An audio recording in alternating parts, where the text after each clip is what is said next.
I'm James from Fujifilm, and I just wanted to give you a quick run through of the difference between the X-H2S and the X-H2 here at Whelan's cameras.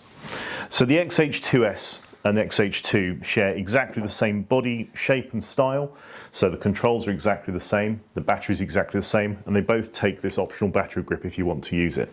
But the difference between the two photographically is the sensor that they have. So the X-H2S is our fastest camera. It has a 26 meg stacked sensor, so it can track focus on all kinds of subjects with our subject detection autofocus, and it will track at 40 frames per second in electronic shutter with very little rolling shutter and silently. So it's excellent for sports, wildlife, wedding photographers where you need to be subtle, anything like that, this is the way to go.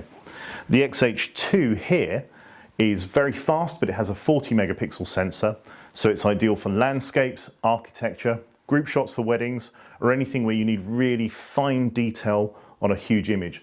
I do well with it with forensics photography, for example. Now, you'll see here I've got a difference in lenses on them as well. The X-H2S, I've got our longest lens, the 500mm 5.6, which will allow you to put a teleconverter on as well, and that runs out at about a 750mm effective in 35mm terms.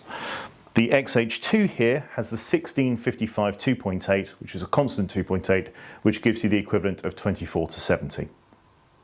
Now, if the 500mm 5.6 is a bit too big for what you need, or you need a little bit more flexibility, we also have the 70 to 300, which is at the other end of the scale for size and weight.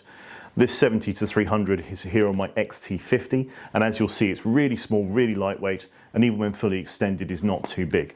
The X-T50 is a very small lightweight camera that has the same sensor as the X-H2, the same 40 megapixel sensor. However, I can put a 70 to 300 on it like this, and you'll see it's still nice and small, lightweight, easy to use. So something like that is good if you're out doing birding photography, for example, and you're just out and about for the day, and you don't know quite what you're going to find, but you'll need something at longer distance, and you don't want to carry the 500mm. However, if you do still need a little bit more extra zoom on it, you can again put the 1.4 teleconverter on there, and it will work perfectly. So if you have any questions about the cameras in store and you want to come and try them, do come into Whelan's and they'll be able to help you out.